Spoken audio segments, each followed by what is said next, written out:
설렁탕이 한 그릇에 12,000원이고 냉면이 한 그릇에 15,000원입니다.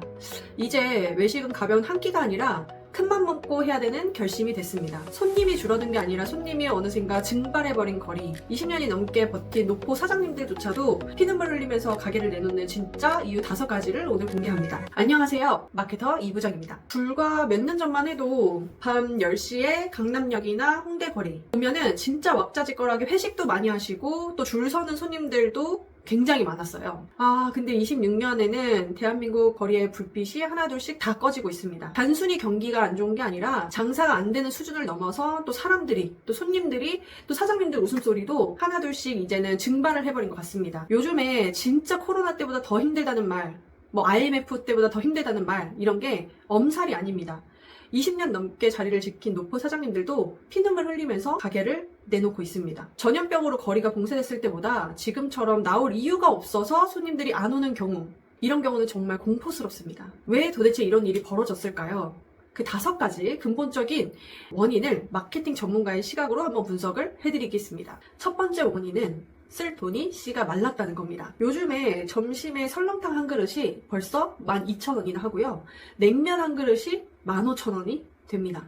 예전에는 귀찮은데 그냥 사 먹지 했다가 요즘에는 사실 간단한 김밥이나 회사에서도 믹스컨키로 때우는 경우도 굉장히 많습니다. 지금 소비자분들한테 이 간극은 단순히 밥값 차이가 아닙니다. 누군가한테는 또 학원비가 될 수도 있고 또 누군가한테는 고금리 대출 이자가 될 수도 있습니다. 이제 대중들은 외식은 가볍게 한 끼를 해결하는 필수제가 아니라 특별한 날에만 마음먹고 지출해야 되는 사치제가 되어버렸습니다. 지갑이 닫히니까 식당이 비는 거는 당연한 수순이 됐습니다. 두 번째, 세상이 진짜 광속으로 변하는데 식당은 10년 전 과거에 머물러 있습니다. 지금 대한민국이 세네 걸러 한 집에 다 한 명만 사는 1인 가구인데요. 아직도 점심시간에 2인 이상 주문 가능, 이런 가게들도 참 많습니다. 혼자 온 손님은 구석자리로 몰거나 맛집은 눈치 주는 식당들도 정말 많습니다. 이거는 지금 시장이 가장 거대한 고객층인 1인 가구를 문전박대하고 있는 꼴인데요. 저희 마케팅 관점에서 보면은 타겟팅 실패입니다. 갈 곳 잃은 1인 고객분들은 결국에 저처럼 편의점에 가거나 또는 그냥 배달앱에서 시키기도 합니다. 그들이 한 번 발길을 돌리면 다시는 그 식당으로 돌아오지 않습니다. 세 번째는 강력한 대체제의 등장입니다. 솔직히 냉정하게 말해서 요즘 배달음식이랑 밀키트 퀄리티 웬만한 동네 식당보다도 훨씬 낫습니다. 굳이 옷 갈아입고 나가서 비싼 돈 내고 사장님 눈치 보면서 1인 가구가 밥 먹을 이유가 있을까? 소비자들은 끊임없이 자문하고 고민합니다. 솔직히 말해서 집에서 편안하게 넷플릭스 보면서 정말 편하게 배달 플랫폼으로 주문을 하는 시대에는 사실 식당들 입장에서는 대형 유통사 배달 플랫폼에 완전히 뺏겨버렸습니다.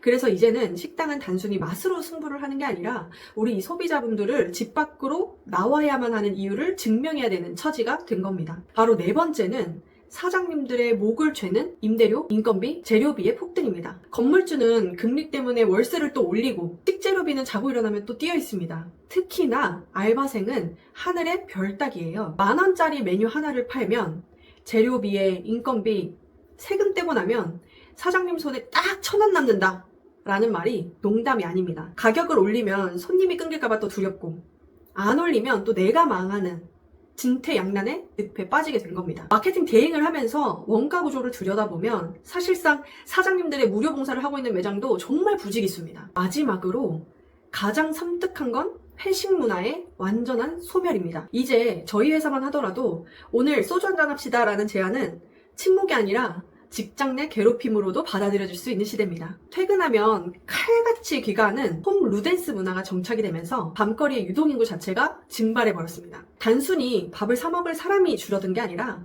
저녁 경제 시스템 자체가 붕괴하고 있는 겁니다. 유동인구가 사라진 자리에 남는 건 높은 권리금과 공실뿐입니다. 그렇다면 식당은 이대로 멸종해야 될까요? 절대 아닙니다. 저희가 컨설팅해서 본 살아남는 매장들은 딱 3가지 길을 걷고 있습니다.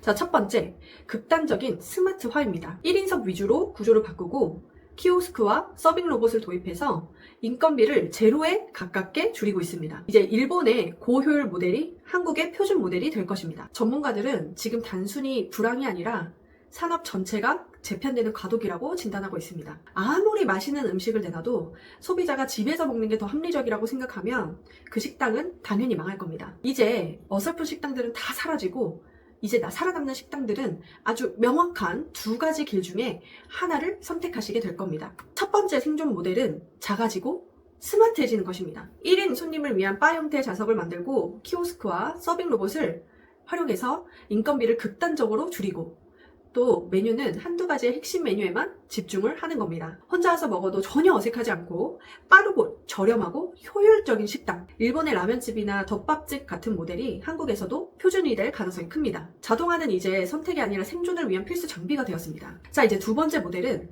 정반대로 아주 극단적인 프리미엄입니다. 어차피 내 돈을 쓸 거라면 확실한 경험과 가치를 원하는 손님들을 잡는 것입니다. 단순히 배를 채우는 곳이 아니라 그 공간에서 머무르는 시간 자체가 힐링이 되고 또 특별한 추억이 되는 곳이죠. 인테리어, 서비스, 플레이팅 하나하나가 다 예술에 가까워서 비싼 값을 지불해도 전혀 아깝지 않은 식당들만 살아남을 것입니다. 결국에 어중간한 식당들이 멸종하게 될 것이라 이 말입니다. 맛도 그저 그렇고 가격도 애매하고 서비스도 뻔한 동네 식당들, 우리가 흔히 맛보던 김밥천국 같은 스타일의 점심 메뉴 나열이나 특색 없는 백반집들은 이제 설 자리가 없습니다. 모 외식 컨설턴트의 말처럼 식당은 이제 음식을 만들어 파는 제조업이 아니라 특별한 경험을 파는 서비스업으로 다시 태어나야 됩니다. 거리에 사람들이 사라졌다는 건 과거의 성공 방정식이 완전히 끝났다는 선언입니다. 여러분들은 오늘 저녁에 10,000원을 들고 식당으로 가시겠습니까? 또는 편의점 도시락을 선택하시겠습니까? 동네 골목들에 있던 그 친근한 식당들이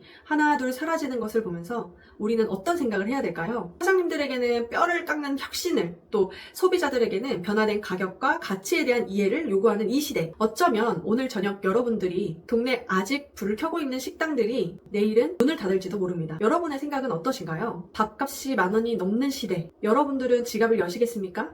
아니면 편의점으로 향하시겠습니까? 위기에 처한 자영업 사장님들에게 어떤 응원의 말이나 또는 현실적인 조언을 해주고 싶으신가요? 댓글로 여러분들의 생생한 목소리를 들려주세요. 지금까지 영상 시청해주셔서 감사합니다.